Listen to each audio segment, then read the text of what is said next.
Welcome into episode 112 of McCready and Siskey, powered by Rain Total Body Fuel. I'm Neal. That is Tyler Siskey. I should say Neal McCready. Not all of you know who I am by now. Tyler Siskey. What it is. How are you, sir? Doing great. How are you? I'm good. I'm just rocking right along here on a Tuesday. Hope everyone's having a good week. All right. So today, Neal, I'm rocking the Valencia orange. And my new thing is, like I said a couple weeks ago, is I freeze them because it's going to be out of the refrigerator for 30 minutes or so before I crack it open. And the colder the rainstorms are, the better. So you remember like when you were a kid and you played soccer or baseball and they would do orange slices for you? I don't. You never had a frozen orange slice? I've never in my life. Oh, you're missing out. Anyway, this I grew tastes up like in a North frozen. Louisiana, and after games, I just took off my cleats, and walked barefoot back up the hill through the snow. This tastes like a Both ways. frozen orange slice. It's really good. It's like when it's a little warmer, like so it's been out. It tastes like a sun kissed. Okay. But the colder it gets, it tastes kind of like a frozen orange slice. Okay. That's good. It's good to know. Big fan. That's good to know. It's gonna be. I may be done. I've just drank half of it as we were sitting there, so this may get off the rails pretty quick today. We trying to think what we had. We didn't get orange slices. We'd get to go to the concession stand and get a snow cone. Okay. We got snow cones. Yeah, concession stands don't do snow cones anymore. No, it's the good old days, man. Good old days. Good old days. We're brought to you by Rain Total Body Fuel, 300 milligrams, natural caffeine, BCAAs, electrolytes, zero sugar. It's got what you need to push the limits and achieve your goals. So check them out on Instagram at Rain Body Fuel to learn more. And the Cooper Chevrolet chat is already hot. Grime was in there early today before we even started. And to remind everybody, at Cooper Chevrolet during September, you can get 3.9% financing for 72 months on the new Chevy Silverado Crew Cab and no payments for 90 days. We are running out of time on the September deal. So if you need good financing, you want you a good truck, go see my guys at Cooper Chevrolet Buick in Anniston. Go to cooperchevrolet.com. Also to remind you, this show is also brought to you by Bushnell, the best binocular company in the business. Bushnell is known for quality optics for over 70 years in the hunting, shooting, and tactical categories. They sell a variety of optics products ranging from rifle scopes, spotting scopes, and, of course, binoculars. Make sure you guys check it out. I will make sure to post a link in the social media. Have we got the link fixed, do you know? I don't know. I need to check on that. Okay, we'll check on that. We will be posting a link in the description once YouTube doesn't ban us and shadow ban us from. Yeah. Hey, YouTube, just so you know, it's a link to a binocular site. It's not anything bad. It's just. Should I try it in the chat and see if it kicks us out? Or no? No. Let's don't do that. Well, you can throw it in the chat. Let me see if I can try it in the chat. Let me see if I can try this bad boy. Let people get in there and get them some binoculars or scopes or whatnot. See how long it takes for them to ban us today. Let's try this. You know what? There it is. It's popped up. Let's see how long it lasts. Okay. The thing, you know what I need to figure out? I need to call Kelce or Lance or somebody. I don't know who would. Ryan maybe. I don't know. Able to make the link a actual hyperlink in the chat. Yeah. Because they do it on their next round stuff, and I have no idea how to do that. I'm not sure that I know how to do that. I need some technical help. The educated redneck from Anniston, Alabama needs some technical help. So let's see how long the chat keeps it up there.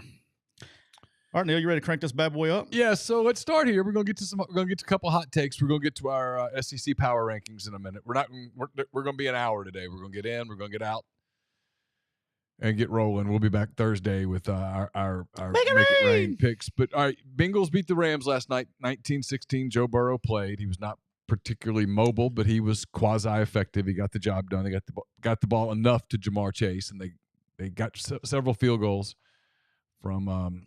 I'm aware. I was facing McPherson in my fantasy matchup. He got 18 points as a kicker, and I lost my fantasy matchup thanks to all the field goals. I sent you a video before the game with Burrow visibly limping and walking, just normal. I didn't think that was very good. But But the Bengals did a good enough job in that game. Wasn't great, but they kept him upright somehow. Let's get to your hot take. You think this game maybe have been fixed? It's the first game I watched all year that I think has been fixed. I mean, we're 5 minutes into the show, and you are accusing the National Football League. Yeah, and I'm a Bengals fan. Of fixing Bengals fan. A game. Way too many of the illegal contact penalties, which can get called. It's worse than holding. Now, the rules in the NFL state that you cannot touch someone past 5 yards down the field. Okay, that's illegal contact. Right. It's built for points, right? A lot of that. But here's what convinced me. Logan Wilson has an interception. It's not even particularly close. It is by every rule ever invented, it is an incomplete pass. He catches, he traps the ball. Mm-hmm. He rolls over onto the ball as he's completing the catch, and the ball, very easy angle. I mean, it was like a no-brainer. Very easy angle. The ball rolls and moves over. I'm like, oh, they're going to overturn that because I had the Rams +3 in the game. Oh, no, they come back from commercial. It didn't stand. It was confirmed. There's no way of sitting there and saying that was not fixed. Once you go down the road of, so I'm always super careful with going on these kinds of takes. I'm not saying you're wrong. I'm just saying this. Once you go down the road that a game was fixed, then you have to argue that maybe multiple games are fixed. I definitely think there's some favoritism towards some storylines. But if they fixed the game to protect the team, who's to say they won't fix? Look, you and I talked about this in the AFC Championship game last year. That was shady. Yeah. That felt like, hey, look, we want Kansas City in this championship. Yes. I honestly, that game, and I've always been against this, right?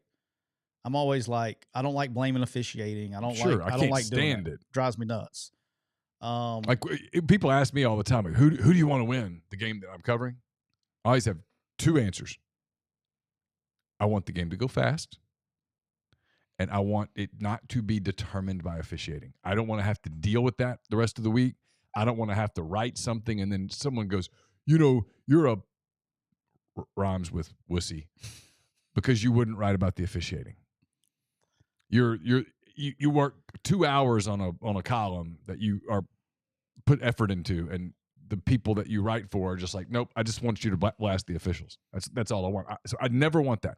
I want the game to be decided on the field and for it to go fast. Because when officiating gets involved and the word fixing gets involved, once you start down that path, it gets super slippery really fast. Yeah. I don't know. I don't think they wanted the Bengals to go 0-3.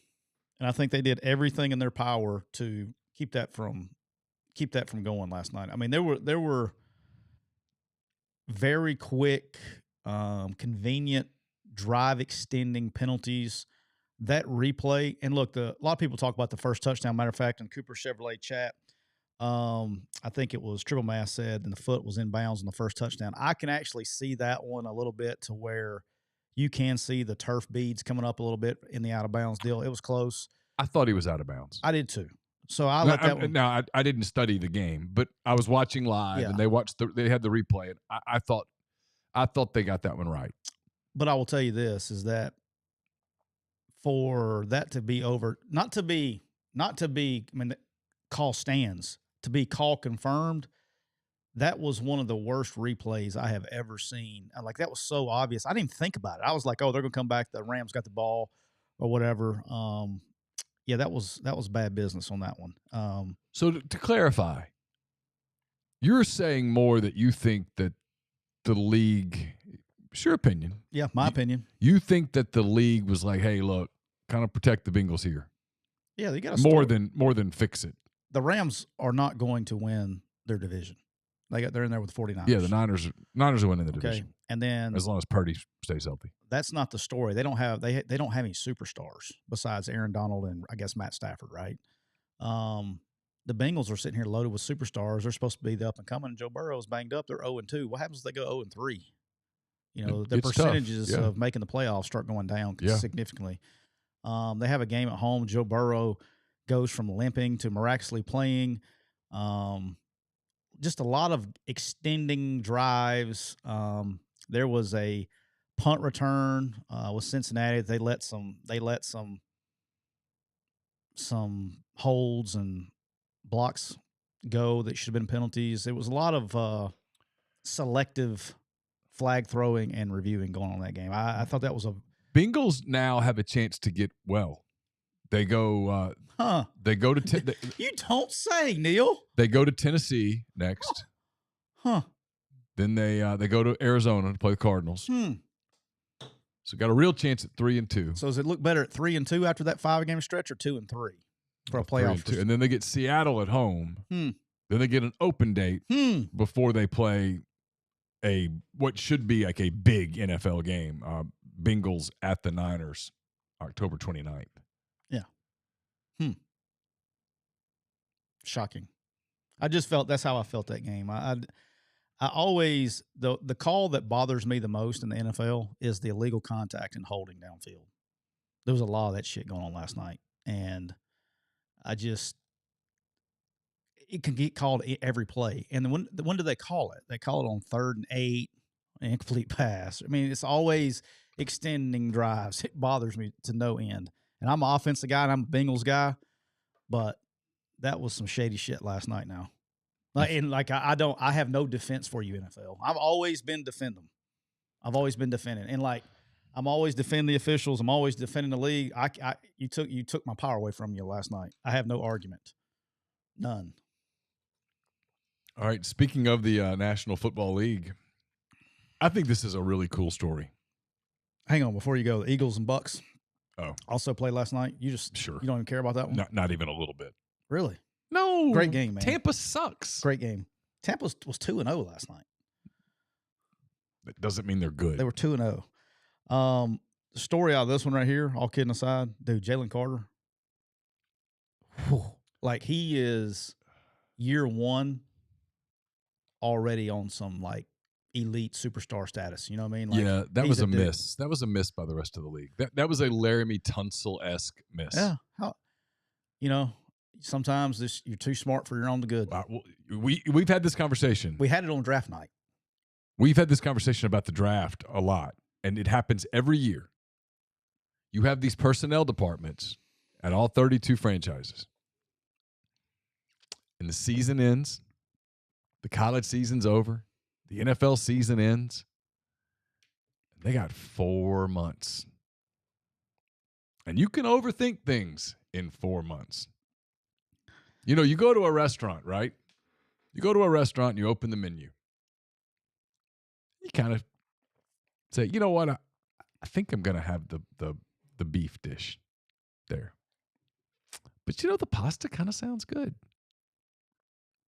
And then your wife says, you know what's really good here is the roasted chicken. Phenomenal. Oh, I typically like that. Now you're thinking. And your waitress comes to the table. I need a minute. The odds of you leaving with the dish that you originally were going to take, pretty slim. And that happened with Carter. The more stuff that came in, the more like, oh, maybe he's a head case. Maybe he's trouble. And they thought about it. Next thing you know, he drops and he drops and he drops and he drops. He's damn near unblockable. It's impressive, but Eagles controlled that game. That was really dominant. All right, go ahead. I'm sorry. All right. I just think this is a really cool story. There's a player for the Chiefs, Travis Kelce, I think is his name. What's he play? I don't know. He plays offense.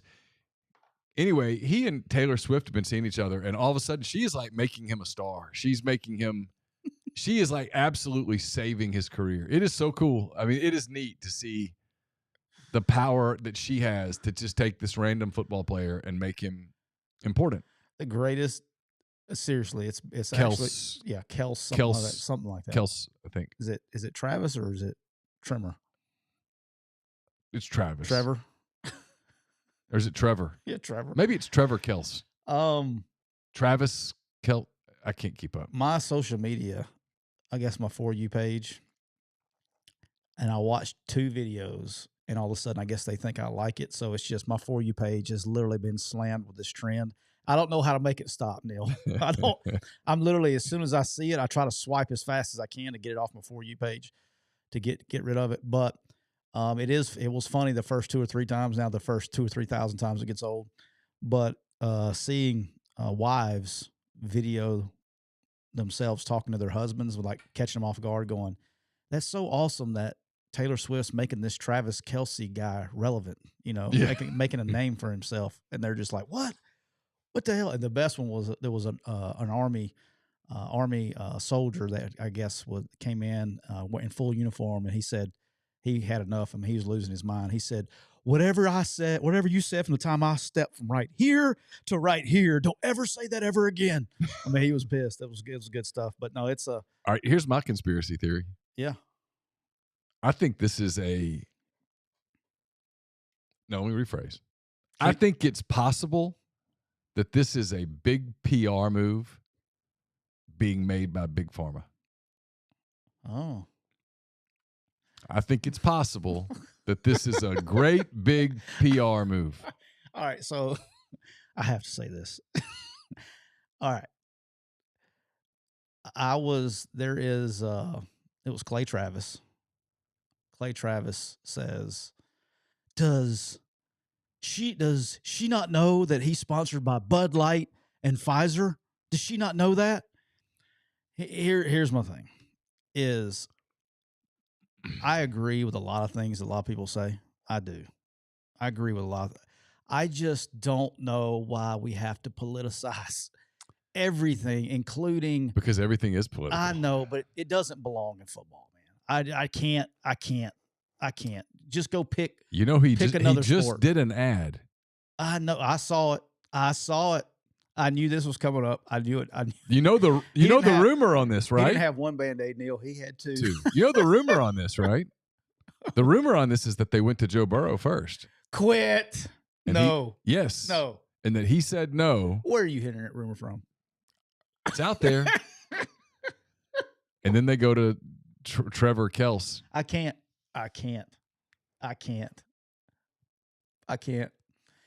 And suddenly, this guy who I used to, I probably won't anymore. Maybe I will. I don't know. He does a podcast with his brother, Jason. Yes. It's good. It is good. It's called, New Heights? New Heights. Great show. I like them both. Trevor Kelce has never struck me as the... Travis. We've already started calling him now I'm screwing up. Travis Kelce.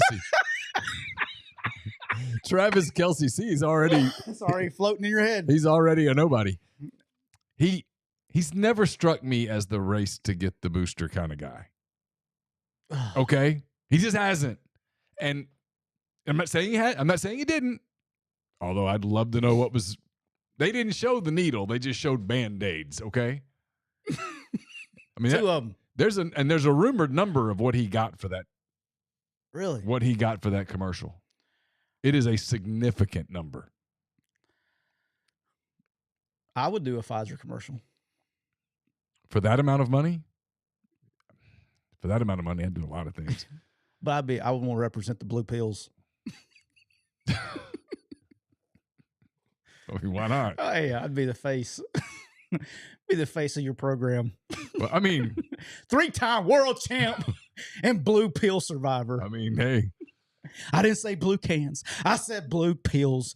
3-time world champion. Let's do it, Pfizer. What are we doing? And suddenly he's hanging out with one of the 5 most recognizable entertainers on the globe. Oh, yeah. At a time when they're getting ready to push another vaccine. It's just really, I'm not saying that they don't fall madly in love. It's just awfully convenient. Look, man. It's awfully convenient. Do you know why you study history, Neal? Because it repeats itself. Like how many dudes does she have to run through before before these guys figure out that she's the crazy one. I bet she has a cat. What's face still? If it's still up, Guarantee you, she's a cat lover. Let's see if I can find it. Some people- I'm gonna have all the people that like Taylor Swift mad at me. right, For here the we go. record, I don't dislike her. I just think she's crazy. Oh, I have no idea if she's crazy or not. I don't know. I can read it. I don't know. I'm just saying this relationship feels convenient. And it starts at the start of the football season. When people are watching football, he plays for the most World champs. recognizable team probably currently in Yeah. football, plays with the current MVP of the league. Yeah. It's just convenient. You know what else is funny is the Brittany Mahomes memes are coming out because nobody cares who she is anymore. Brittany's dancing with knives. Yeah. My God. All right. Here's a hip tip for everybody. We're going to help you single guys out. Listen, guys, this is critical information. This is Life Lessons by Neal McCready. Go ahead, Neal. Take it away. Life lessons. Women find men with cats to be less attractive. Straight men who reveal that they own a cat have a 5% lower like rate from women on online dating. The like rate for both straight and gay men who have dogs is 20% higher on average. A man photographed with a cat was viewed as less masculine, more neurotic, and ultimately less dateable. Hey, I'm not making stuff up. It's right here. When a man asked women for their number, when a man asked a woman for their number, he was successful with 9% of the women he approached. When he was accompanied by a dog, he got 3 times as many numbers. Here to help. She definitely owns a cat. We're here to help. Just here to help you guys. Hey, Well, look, he doesn't strike me as the guy that owns a cat. what if you identify as a cat? Well, like specifically like lions. We have no choice but to honor that. Rawr. Arr. There you go. I'm now identifying as a DC character, DC villain. I'm embracing this Joker thing. I got my whole computer screen back over here as the Joker. I'm ready to go. All right. I got to refocus. I don't know about type of dog, Ben. I don't know. I'm trying to help. Big ass dog. I have a big ass dog. My dog's name is Snoop. Big ass dog, like 100-pound dog. My opinion is go get a Labrador Retriever. I like labs. Walk around. Generally, everybody likes a lab. Yeah. But whatever you want to do, I'm just trying to help you. We're just trying to help you. So I would think like there's a difference between my opinion. I don't know this. Never been a girl. Never been involved in the online dating scene. So, don't know. you really come across to me as a big Tinder guy, Neal. Yeah. No.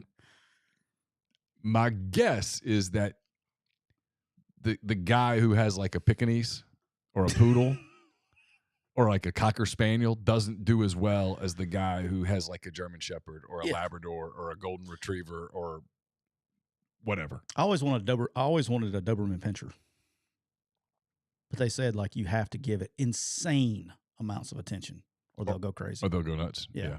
So I'm not home enough to do that. Yeah. All right. We went way down a rabbit hole on that one. All right. I didn't know if you saw this or not. Be a good question to talk to Kane about since they're playing him on Saturday. But James Madison head coach, Kurt Signetti. I saw Dave Womack today at the grocery store. By Did the way. you? I did. Dude, I see Dave at the grocery store seriously like 3 times a month. Like I run into him nonstop. Such a good dude. He's as good as they come. Yeah. But James Madison head coach, Kurt Signetti.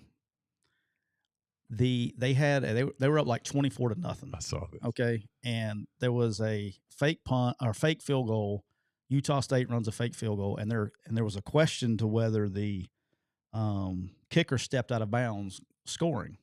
And they reviewed it, and they wasn't going to review it. They said, because in college games it's so different than NFL for the fans that don't know this. In college games, they review all these plays. And so instead of having to challenge the call, they will tell you, Coach, we've looked at it. He's the call is good, trying to tell the college coach, do not challenge the call because it's not going to get – they've already looked at it. Right. So I guess they didn't challenge – they were doing that with him and told him that he was in bounds. Well, one of his staffers pulls out his phone and has it to where, has it frozen where – and they're arguing. He goes, here, look. And, Kurt sees it and grabs it, goes, see, here, look. Like, dude, that is the biggest no. Okay, you can't – in college, you can't use any kind of video, any kind of electronic. You're not even supposed to have your phone on you, are you? I've never been told that. I always took my phone – I never used it, but I always took my phone to the press box. Like, we always had this fear of, like, your headsets going out or something. Oh, okay. Never had to use it or anything like that, but we always had our cell phones with us. But, you can't watch video or anything like that, ever until while the game is being played or at halftime or during the quarters or whatever it is. Yeah. Like, that's a big no-no. Like, they'll throw your ass under the jail for that. So at halftime, when you go back into the stuff, you don't have video? Hell no. Really? They'll throw you under the jail for that. Oh, I always assumed you looked at some film right there. No. They'll throw you under the jail now, for that. In the NFL, they're watching film. NFL, you got all that. Okay, gotcha. But right. on the sidelines – in the NFL, it's not video. It's still shots. Still shots on laptops. Gotcha. On the little. It's not video. Nope. Yeah. Nope. On pads. iPads. Thank you. It's actually Microsoft Surfaces in the NFL. Yeah. But they'll throw you under the jail for that. That's a big no-no. So his punishment, the Sun Belt Conference, it was not a Sun Belt Conference game. Mm-hmm. They just gave him a verbal reprimand. Yeah. Don't do that again. For the love of God, don't do that in one of our Don't do games. it in one of these league games. This week you're playing South Alabama at home. Please don't do that. Put your phones away. Put your phones away. Yeah. So somebody either sent it to him or sent it to the staffer, or he pulled it up the game on his phone. Makes you want to go, hey. So what were you doing? Or did you get the ESPN3 app open, watching the game? Yeah. Because it's probably a 30-second delay. Are you watching a play behind and talking? I'll be interested. I guarantee you that goes on. Oh, sure. And they get caught doing that, they'll throw your ass under the jail for that. So I thought that was funny. Your guys at Oregon put a video out today. Did you see it? I did. All right. So now they do this every week, and Oregon's thing is, it's like Oregon versus them. Every week it's called the same thing. It's like a 5-minute video. They like everybody else. That's what good teams do. The only team you got to beat yourself. They got video. Yeah, that's his thing. Hey, we know who we play next week. Who do we play? Oregon. He's got that ingrained. So they did the video. They did. I watched the one when they played in Lubbock against Texas Tech. They do it every week. Call it the same thing. But this week, it starts with some of the Friday stuff, the meeting, the Friday night talk. Has the announcers hyping up the game. It's got all that stuff. And the part that has drawn all of the talk today, all that stuff's pretty standard. The coach talking to the team about, hey, they think this is a Cinderella story. Well, not all Cinderella stories end the same way. This one's about to end. This Cinderella story is about to end. We're about grit, and redwoods are strong at the root because they're intertwined. He has all that. But the interesting part, everybody else is watching that going, oh, that's pretty cool. Good speech. And then they show Colorado's kids on the field before the game talking basically to the Oregon cameras. And they had a lot of things to say. They were talking they were writing some big checks with their mouths. You mean to quote one for you? Sure. Shiloh Sanders, that is number 21, the other son of Dion, says to the Oregon players while they're stretching, I'll beat the fuck out of every one of y'all and your coach. Yep. Now, the coach he was referring to is a friend of mine named Tosh Lupoy. I don't like his chances. I do not like Shiloh's chances. He would have been, I don't care if he's wearing pads or not. He would have been choked out about. Tosh is low-key UFC guy too. Tosh, big boy. Yeah, he's big fellow. Big guy. So not nice. They were doing a lot of that. They were talking. There was more than one guy talking. They went to the O on the middle of the field, stomped or scraped on the O, whatever. which is a no-no. You don't nuts to talk to the Oregon cameras like that. and to talk to the Oregon address them. Yes, and one of the defensive linemen's watching Bo Nix start his warm-ups, laughing because Bo's kind of doing a high leg sort of a skip sort of thing, getting loose. A skips for you track guys. Getting loose. Yep. The early processes of getting going, getting his body moving around, and he's laughing at him. Well, it's been interesting to watch. There's a segment of my field. Jamel Hill, I'm talking to you. You can't say anything about Oregon. I mean, about Colorado. They're untouchable. Skip Bayless is talking about, is this Black America's team? What are we doing? This is not about Deion anymore. This is not about Colorado anymore. This is about the media. It's like doing this thing. You're making them. He's done a good. They're 3-1. Yeah, that's an accomplishment. He's won 300% more games than they won last year. They beat TCU. Turned out to be an okay team. Yeah, they did. They beat good TCU. Win. It was a good win. They're probably going to win another couple of games. They'll beat Stanford. It's a good story. Dan Lanning said, "Hey, he's building something over there." It's obvious. It's great for college football because people are tuning in. It's great for college football. It's awesome. Fox is getting big numbers, doing big noon Saturdays, and they got SC in there this week. People are going to watch SC Colorado when a year ago people would have just absolutely ignored SC Colorado. It's great for the sport. Again, this is not about Deion. It's not even about his players talking smack, whatever. They ran their mouths. Oregon didn't. Oregon played with their pads. You saw what happened. Yep. It wouldn't have mattered. Reality check. It wouldn't have mattered if Colorado had walked onto the field as a collection of schoolboys, said the Lord's Prayer, pledged to the Pledge of Allegiance. They were still going to get their ass kicked. Yes, I mean, it was what it was. But the media is making this thing. It's insanity. No, Jamel. They do it every week. And no, Jamel, it's not ironic that Oregon put the video out on social media to, quote, get clicks when they put the video out on social media every week, like every other school does. You're upset at Dan Lanning, Jamel, about a pregame speech to his team to motivate his team. He said, they play for clicks, we play for wins. Jamel, you've been in sports long enough to know this. Winners write history. Losers don't write history. They got their ass kicked. To Deion's credit, he knew it was coming.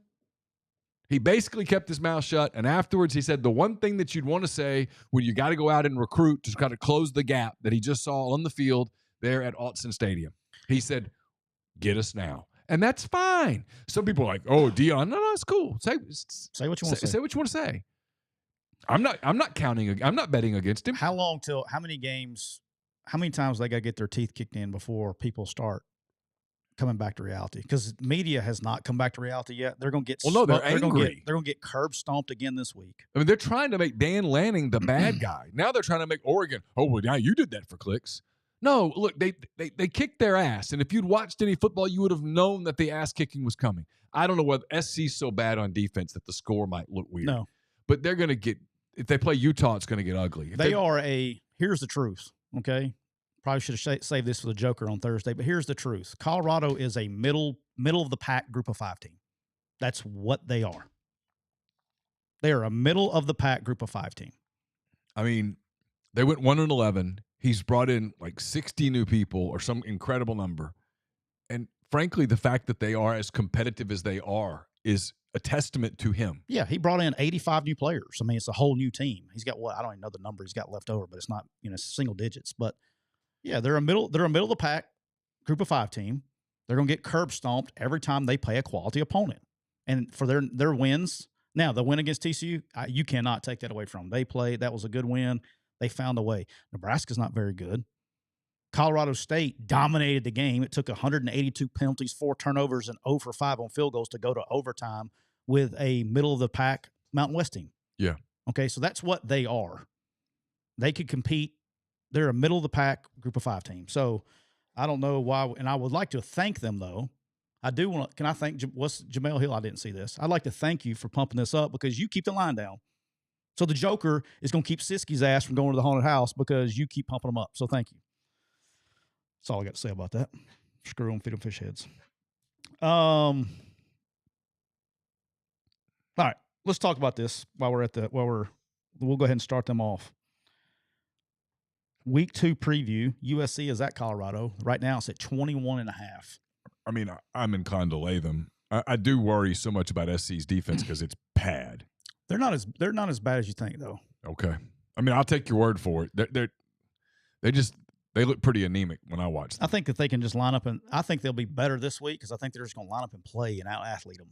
I mean, look, on offense, Shiloh Sanders, good quarterback. No, Shador Sanders, good quarterback, really good quarterback. Very solid. Horn and 10, I can't think of 10's last name for whatever reason. But the 2 kids from South Florida, they're good players. They're legit good players. They have 3 legit dudes on offense. The other 8 can't play. Right. That's the truth until Travis Hunter comes back. And so I think you can take those guys out of the game. I think we'll talk. The Joker will have something to say about this in the game. But I think it's just going to be people keep betting this line down. Please do. USC is going to score as many as they want. All right, a game that I'm interested to see. This game's coming on Friday night. We got a good game Friday night. Utah at Oregon State. What's your gut on this one? Oh, we're not talking. We won't talk spreads yet, but just your gut. Oregon State is favored by 3 points, but number one, I expect this to be an exceptional game. Oregon State's physical game. Oregon State's at home. They're very good at home. Utah is typically not as good away from Utah as they are at home. I expect this to be a physical, fairly low scoring. If you just like kind of some old school football, I think you're going to get it. Dude, I think I'll have that on one TV while I'm probably just dying a slow death over Cubs Brewers on the other.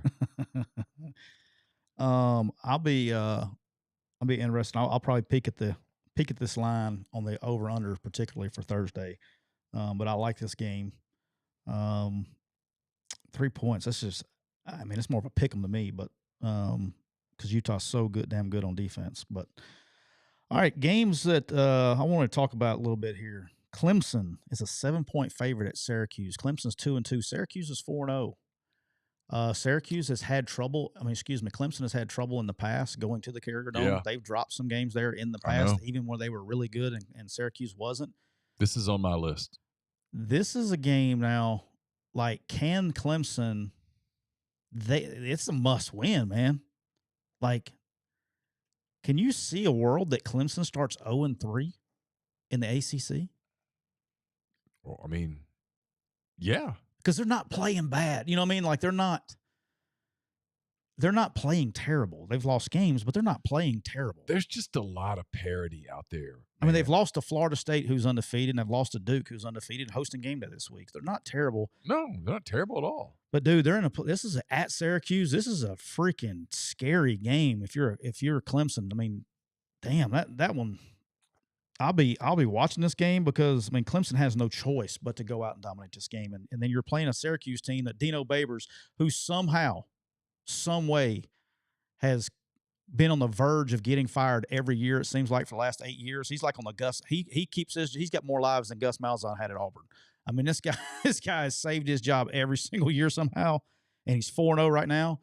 Dino Babers gets this game, starts him off 5-0. Oh, yeah, no. I mean, you're talking about lifetime contract for the Orange. So interested to watch that one in the Dome. All right, Kansas at Texas. By the way, that Oregon State Utah over under is 22. No, it's oh man, I just had it.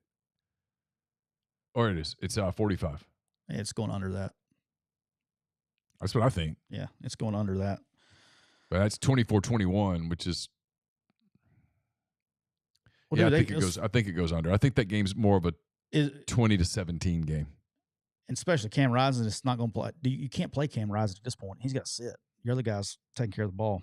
It was 14-7 UCLA game last week.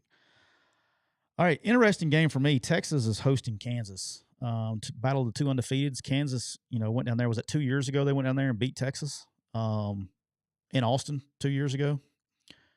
Lance Leopold, man, He's got a funny way of doing things. Texas is getting 17 points. That feels like a lot of points. Am I wrong on that?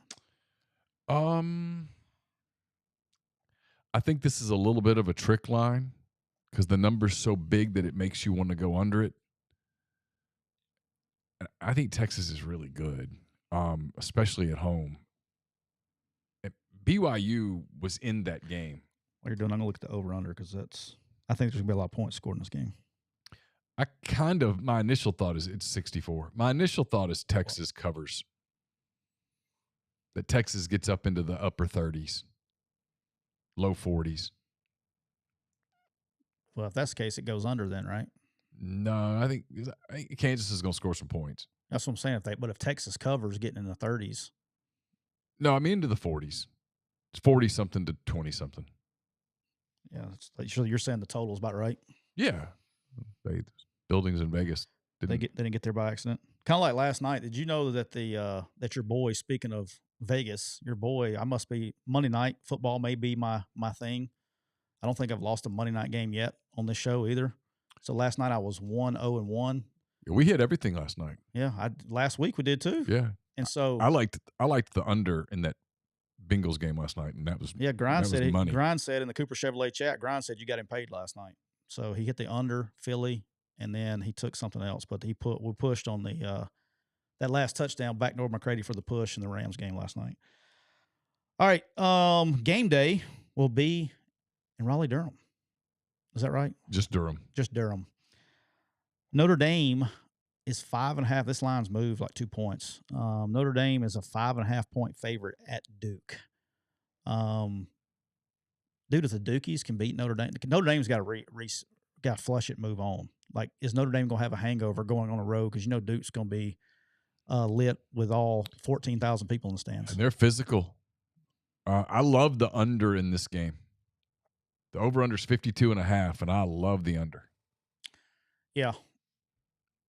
I think this game's low scoring, physical. Duke's going to probably play a little tight. Notre Dame's going to play a little hungover until they get rolling, and then it's going to be this physical game. You got Riley Leonard and Sam Hartman going at each other. Yeah. They play each other at Wake. Yeah, I agree with that. Notre Dame's got to flush it, move on, man, because that was a good game the other night against Ohio State.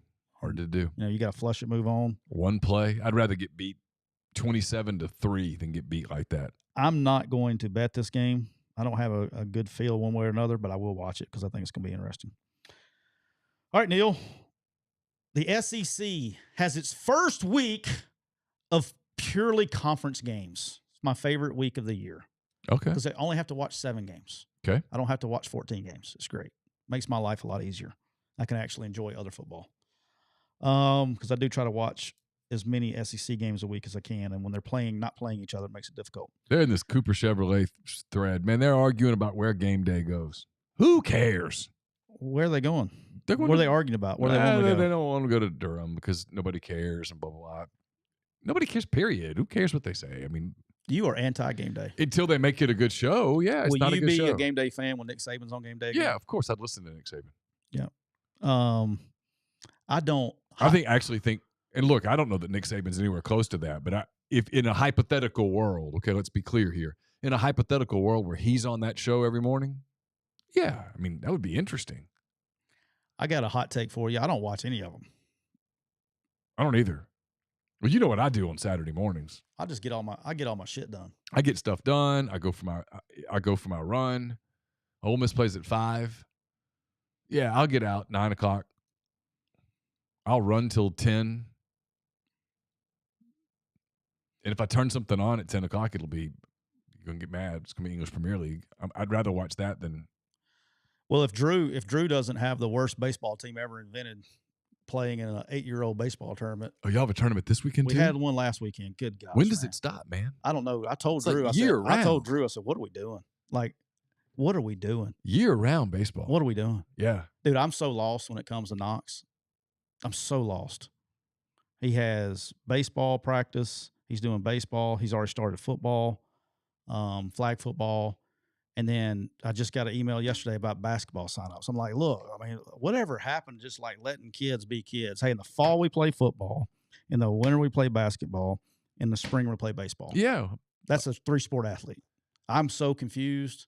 Well, and you only get to be a kid one time. And he loves it now. Yeah. And he plays golf. And I can't criticize. I mean, my son plays soccer and has been playing year-round soccer for, what is it now, 8 years, 9 years? I mean, I've seen it.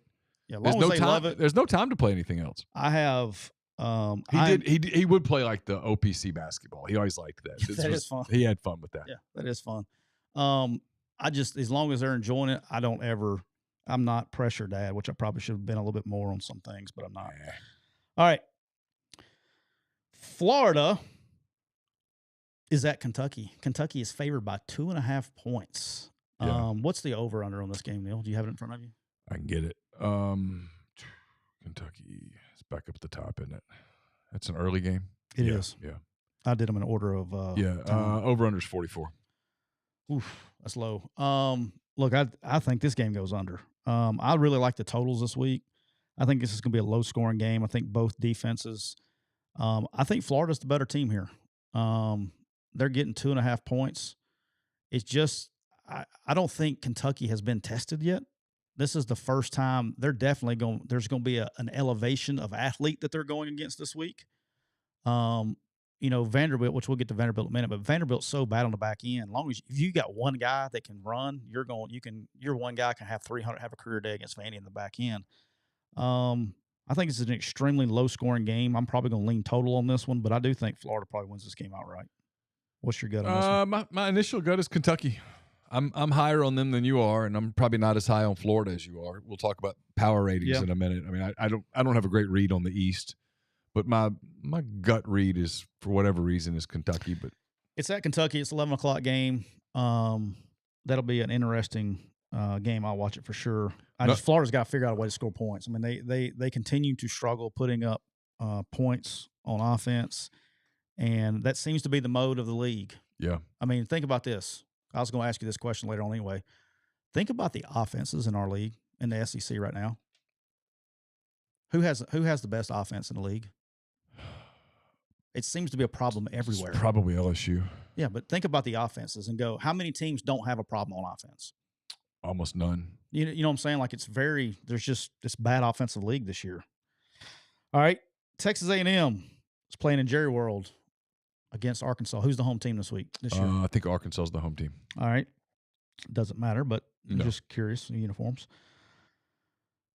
I would have probably been really, I was probably a little bit more ready to go on this game before last week. Arkansas showed some signs last week, showed improvement. Even in a loss, they showed some improvement. I thought so too. Which is usually a sign of a good team. I'm just going to tell you, there's 2 or 3 games this week in the league where my head is telling me one thing and my gut is telling me something different. We're talking about straight up here? Yeah. Okay. And this is one of them for some reason. Everything that my eyes have seen tells me go with A&M. Front 7's good. Front 4 especially. Yeah. Really good. They're really good up front defensively. Arkansas is 2-2 and not 4-0 for one reason. Their offensive front is committing penalties, one after the other, jumps, just creating behind the chains, just killing themselves. Killed them against BYU, killed them at LSU. They had a shot to win at LSU. Penalties hurt them. But for some reason, and a little bit of it with A&M is, I don't like A&M's defense yet. I know they did what they did to Auburn, but Auburn's just a mess offensively right now. Hugh will get it fixed, but it's not fixed yet. And other teams have been able to move the ball on them. And offensively, even with the penalties and all that stuff, Arkansas's putting up yards and points. And now Texas A&M. Is Rocket Sanders back this week? They haven't said. Okay. It doesn't sound like it. He's getting close, though, right? I would think. But now, look, they ran the ball against LSU. Yeah. The Dubinion kid and then what's the other kid's name? Green, I think. Yeah, I don't know. Been there for a while. And then KJ's having a really good year running the football. I don't know. Got this gut feeling. That game's so weird every year. It is. It's just A&M wins it just about every year, but it's super close. even a couple years ago when, like in 19, when Arkansas was so bad, that was a game that A&M didn't put it away until the final couple minutes. Yeah, this one I'll be watching. I think it's an interesting game. I don't have a feeling. I would have leaned Texas A&M before last week, and Arkansas showed signs of life that we kind of what we expected preseason, even though they lost. Interested to watch that one. Speaking of Auburn, they host in the oldest rivalry in the South. They host the Georgia Bulldogs. Hugh Hugh had an interesting press conference. I don't think he understands the rivalry here. I don't like, just from a growing up as an Auburn fan, I don't like the fact that they moved this game. This game always used to be the next to last game of the season. You always used to finish the season with Georgia and Alabama.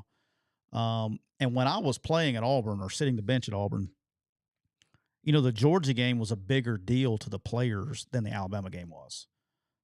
Because we had so many people on our team. I don't know about this year. I don't know about their roster, but when I was at Auburn, a majority of our players were from Georgia, not from Alabama. And so playing Georgia was a bigger rivalry amongst our team than the Alabama game. I said that in Mobile once as the Auburn beat writer, and that was almost the end of me. Yeah, the ULM got you, but that one didn't. Yeah, go figure. Go figure. But I mean, that's the truth. And then I want to defend Hugh here for a minute, okay? Because I think he got some grief about this, but he's not wrong. He said he just doesn't feel basically the angst or the rivalry feeling as other rivalries that he's experienced. And he's not wrong. Okay. I've said this on record here on this podcast 1,000 times. I grew up in the Auburn-Alabama rivalry.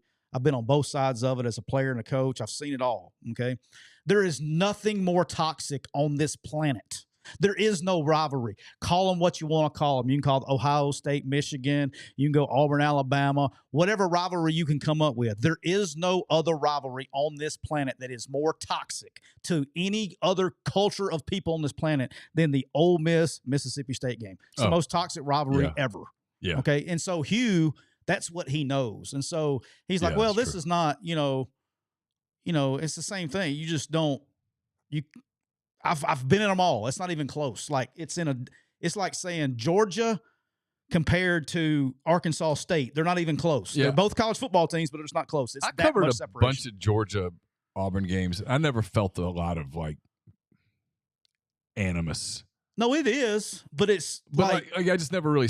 It was a rivalry game, but it was more of it's more Alabama Tennessee-ish. Yeah. You know what I mean? Like it's a rivalry game, but there is nothing more toxic than that. There was a lot of pride in that game. Like, hey, this is the longest played game in college football or in the South or whatever. There was a lot of that. I always sensed with Georgia, the game that had the animus to it was Georgia-Florida. See, that game was kind of nasty. Yeah. The fans didn't like each other. They agree to play that game in the daytime so that it's not at night. It's probably a good idea. Yeah. All right, so let's talk about the game. I'm probably going to I'm looking at the total on this one. I think it's going to be a low-scoring game. And I want to say this, and I'm going to say this here, and this has got a little Ole Miss to it too.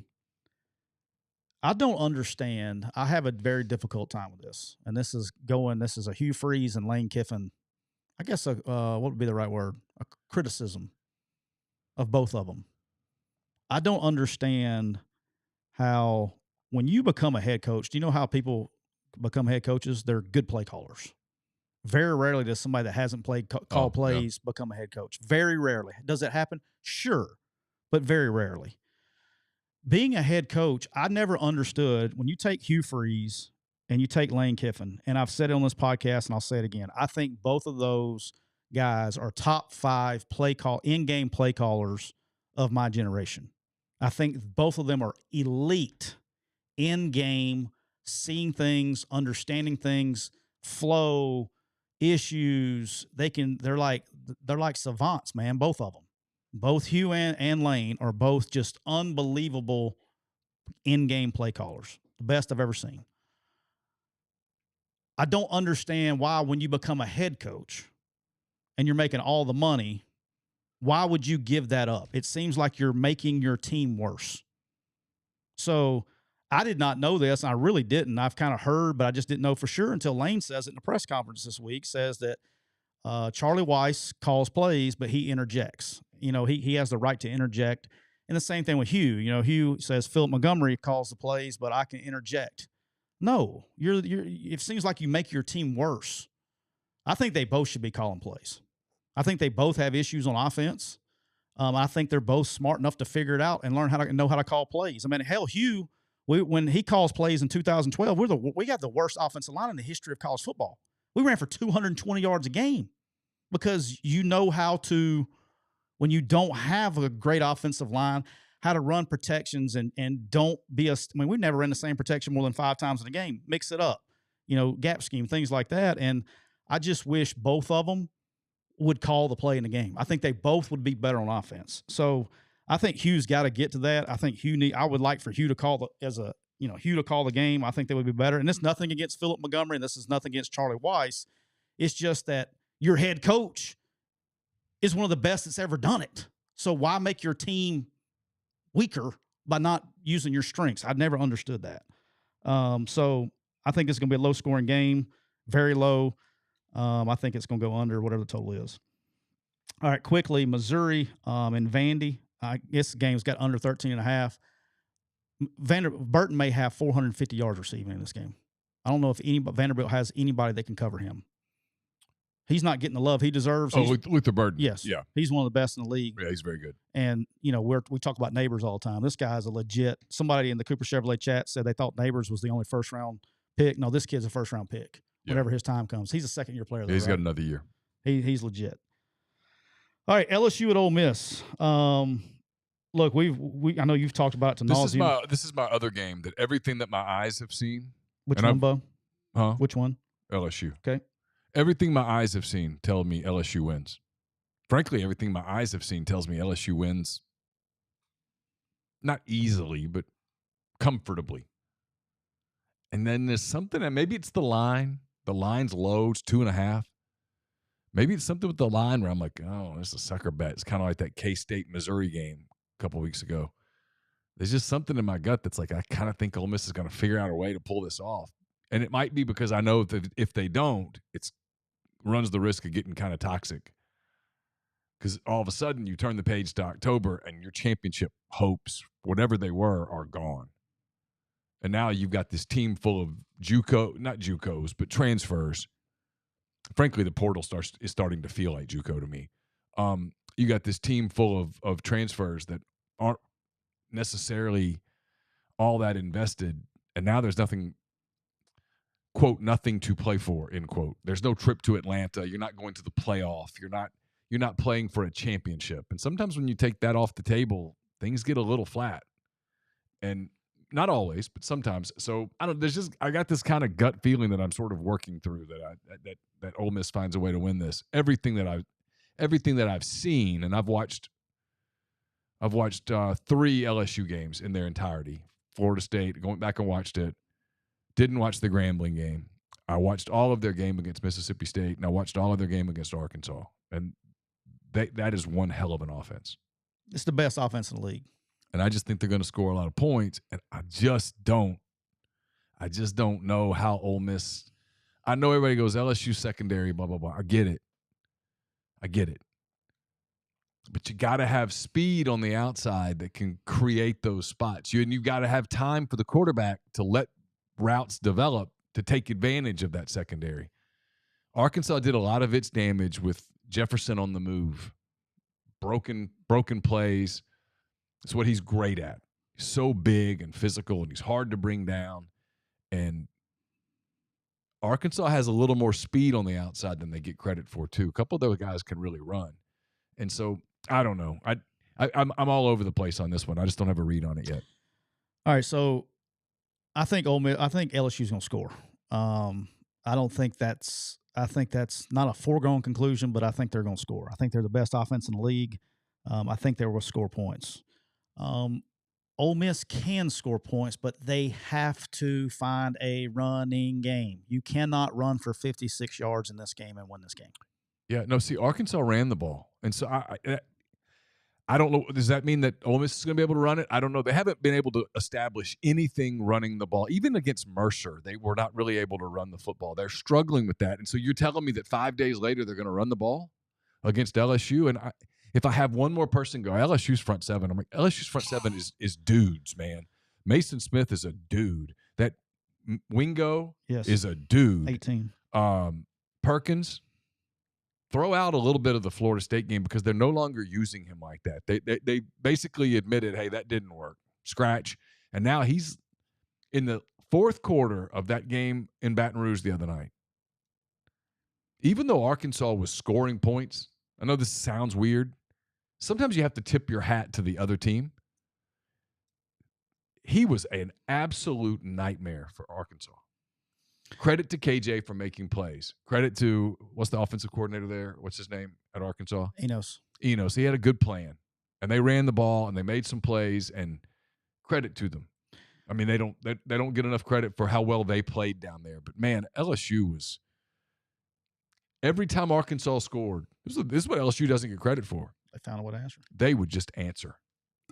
Because it kind of felt like, hey, if you're Arkansas, if you can create one turnover, get one stop. But they couldn't. So Ole Miss has to find a run game. That's no secret. What Ole Miss can't afford to happen in this game, what they can't afford to happen is, I'm not worried about guys getting open. I think I'm in the minority on this. I think they're fine at receiver. As far as getting open in this game, because I definitely think that's a weakness on LSU's end, and I've seen the Ole Miss fans have a heart attack about it. I disagree. I think they're going to get open fine.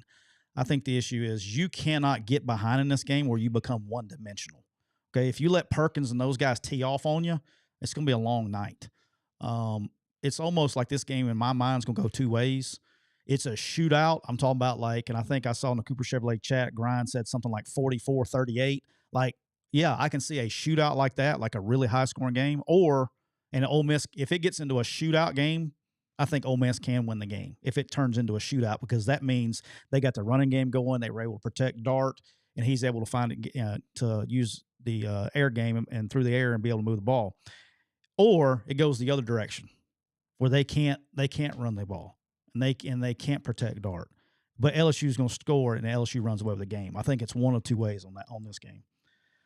All right, South Carolina at Tennessee. Tennessee is favored by 12.5, and this line is moving aggressively towards the Volunteers. Yeah, I like Tennessee here.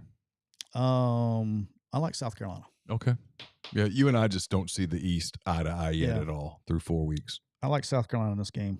We'll talk about it more on Thursday because, hint, hint, that one's going to be on the old call sheet on Thursday for Make It Rain Thursday. All right, last game of the night, 8:30, nightcap. Nick's going to have to drink some coffee and stay up late. Alabama's going on the road to Starkville. They're favored by 14.5. I think this is going to be a low-scoring game. There seems to be, with my Alabama brethren, this massive exhale, whew. We played 2 quarters of Alabama football. For 2 quarters, I've heard it from so many of my buddies back home, man. For 2 quarters, man, we're back, man. We leaned on them. We were able to run, play action over the top. I'm not there yet. I still think Alabama has major issues on offense. Major issues. Did they play great for the second half? They played like shit in the first half. Okay. And in the second half, they played good. And I'm not ready to go there yet. Alabama's going to be, they're beatable. I'm not saying Mississippi State's going to win the game. I just like probably the total under on this game because I don't think Mississippi State's going to be able to score either. Yeah. Because they got Tulu, Griffith, and they got Marks. Those are the 2 weapons they have on offense, and Alabama will be able to slow them down. All right. We got about 5 minutes, you think? Yeah, about 5. Okay. All right, quickly, let's go over the power rankings. We'll start with the SEC West, which I feel good about. I feel very confident about my West here.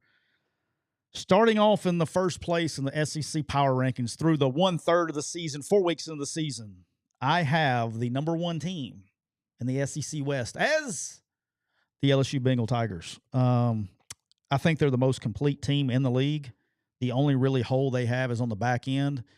They do have some young guys who are trying to play. They do have a little depth they're trying to develop there. That is their weaknesses on the back end. One thing of note about the SEC West is every single team 4 weeks into the season has a loss, Neal. every one of them. Yeah. So at least one loss. So everybody's vulnerable, but I think LSU has the most complete team. Who you got as number one? LSU. Okay. I made that easy. My number 2 team in the SEC West is the Alabama Crimson Tide. I think they are good on the back end, and especially inside the league. They gave up some plays against Texas, but they're not going to see that air attack really besides maybe LSU in this whole league. And I would say Ole Miss was probably the second best offense that they'll play. Maybe Texas A&M up there as far as throwing the ball, and they were able to hold Ole Miss, especially in the passing game. I think they will find a way to figure it out. I think they're second right now in the SEC for me. Who you got? Yeah, I'm still Alabama. I mean, for me, the SEC West is kind of chalk. It's still about what I thought it was at the beginning of the year. I'm still there. It's LSU, Bama, A&M, Ole Miss, Arkansas State, Auburn. I mean, that's where I had it at the beginning. It's where I still have it. But there's a couple there that I don't. The verdict's not in yet for me on A&M. The verdict's not in yet for me on Ole Miss. I think the verdict's in on Arkansas, but I'm willing to give them a little more time. I'm really interested in the game in Arlington early on Saturday. I agree. That's an interesting game. I think LSU, Alabama, Texas A&M, Ole Miss, I think they can beat each other. I think there's a chance there where they can beat each other. Like, I don't see – that's where, for me, I got LSU, Alabama, Texas A&M, Ole Miss, and a kind of a line there where I think those 4 can beat people. Well, here's my thing with A&M. Arkansas may be there. I just don't. Yeah. They were not, and then they creep towards that line this past weekend. Here's the deal with A&M. In a scenario where they don't win this week, okay, they play Alabama next week. Alabama's probably had that one circled. Yeah. Defensively, Alabama can give anybody problems. Yeah, they'll give anybody problems. So in a scenario where they were to lose to Arkansas and then lose to Alabama, the wheels will come off because the narrative there will kick in. It will become such a distraction that for them it's going to get difficult. And so that's where it's kind of hard to predict where they end up. I mean, I think this game for them Saturday in Arlington is just critical because if they lose it, people are going to go, y'all can't beat anybody. You just beat bad teams. And the argument, because at this point, people are going to go, well, they beat Auburn. Well, yeah, but Auburn's not that good. Who'd they beat, right? And that's where that's going to kick in for them. I think it's a big, big week for them. I agree with that. In much the same way that for Arkansas, this is a big game because if you lose to A&M, the LSU loss didn't hurt them. In fact, the way that they played LSU probably helped them. They helped in my eyes. I think. But they blew that BYU game, and that is the kind of loss that can get you in trouble. And they got at Ole Miss, I think at Alabama in the weeks following that before they get to go home. The end of their season is kind of home friendly, but this feels like a big moment for them. I'm the same. And then, just wrapping up the West, I had LSU, Alabama, Texas A&M, Ole Miss, Arkansas, which we just talked about, which that game is obviously big for me to figure out there. And then Mississippi State, and I got Auburn DFL. Until Auburn shows me, like, Hughes got to call plays, man. Yeah. Hughes got to call plays. Well, they got to figure out quarterback, too. I mean, but that's what I'm saying is we've had bad quarterbacks before. Hughes got to call plays. That offense, it's so stagnant. They cannot score against anybody.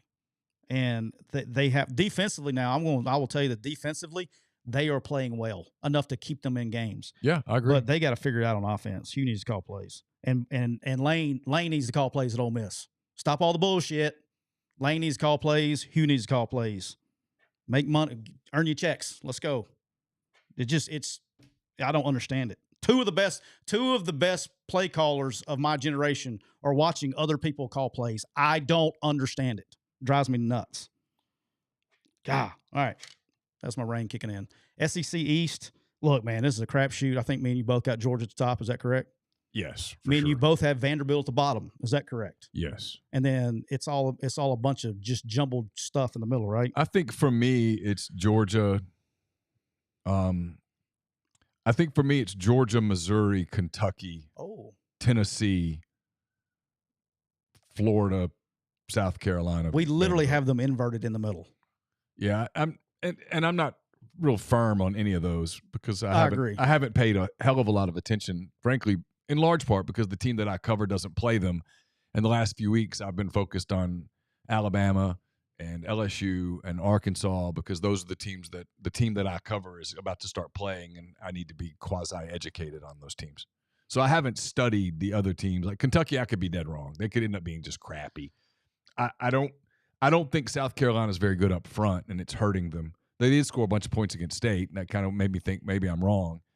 Rattler had a day, boy. Missouri just finds ways to win games. They hadn't played a bunch of good teams yet, but they just find ways to win games, and they do have Burden, as you talked about, and he is a difference maker.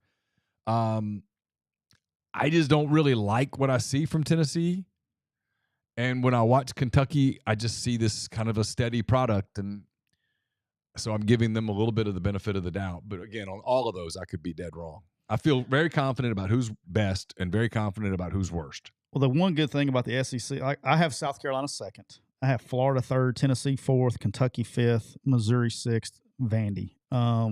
Just go the middle, but look, I'm with you from 2 to 6. I can interchange those. I just think they're all there in the same tier. I don't think any of them threaten Georgia, even though Georgia's gettable if they've ever been gettable this year. And probably Joel Klatt probably said it best. I saw a thing. I think his on Disrupt Media on a TikTok that Disrupt Media did. He said, "Look, we got all this uncertainty going on in the SEC, and then probably at the end of the day, it's going to be Georgia and Alabama in the championship game." That's Could like, be. well, man, he's probably right. No, I mean, you don't ever know. So I still think it's LSU out of the West. I do. I would not look. You have to ride that because you're going to end up being right on that one. I do believe you're right on that. I'm just going to ride it because at the end of the day, I think they have dominant players. This is a star league. It always has been. They have dominant players, star players on both sides of the ball, and they have a really good quarterback. He's really good. And that was a big time. You can look at that game last week in Baton Rouge a number of ways. At the end of the day, it's certainly possible that they looked at BYU beating Arkansas and went, we always kick these guys. We're going to crush these guys. And they look up, and it's 13-3, almost at halftime, and they're in trouble. Yep. And they answered the bell. And then Arkansas, once they got up 17-13, I think is what it was, I think they thought for a minute, hey, we got them now. We're going to run them out of here. And then Arkansas went, no, we're going to punch. And LSU kept answering. To me, that was a sign of a team that's got that kind of metal to them. But we'll find out. Look, they're going to play all these games. We're going to find out. I walked away from that game at the end of it going, yeah, LSU's real. Oh, they're good. Because a non-real team, the way that Arkansas played, Arkansas made some plays in the second half. They would have beat a lot of teams. That they would it would have been easy for LSU to fade. And they didn't. They kept coming, and maybe it's why I'm curious to see how Arkansas answers this weekend. Yeah. There's a lot. I'm interested to see how Ole Miss answers this weekend. I think for a lot of teams this weekend, it's okay. It's kind of time. What are the chances that Lane Kiffin takes over play calling duties? I mean, I doubt it. I mean, he's very consistent with his answers. I don't understand it. It bothers me. He's good. I mean, he's good, and it is what it is. That's all I got today, boss. All right, we will be back on Thursday with the Make It Rain edition of the show. Again, we've been brought to you by Rain Total Body Fuel. Check them out on Instagram at Rain Body Fuel to learn more. Also, thank to everyone in the Cooper Chevrolet chat. And remember, during September, and it's getting close, guys, so make sure you get there soon. During the month of September, you can get 3.9% financing for 72 months on the new Chevy Silverado Crew Cab. No payments for 90 days at Cooper Chevrolet Buick in Anniston. For more details, go to cooperchevrolet.com. Also, Neal, I want to remind everybody to go on TikTok. Follow us on TikTok, McCready and Siskey Podcast on TikTok. And if you guys don't mind, if you can hit the like button, which I have not even done on my own feed yet. So remind everybody, hit the like button, subscribe, like, all the good stuff. Go to social media accounts, give us a follow. It'd be much appreciated. Talk to you on Thursday. Be good.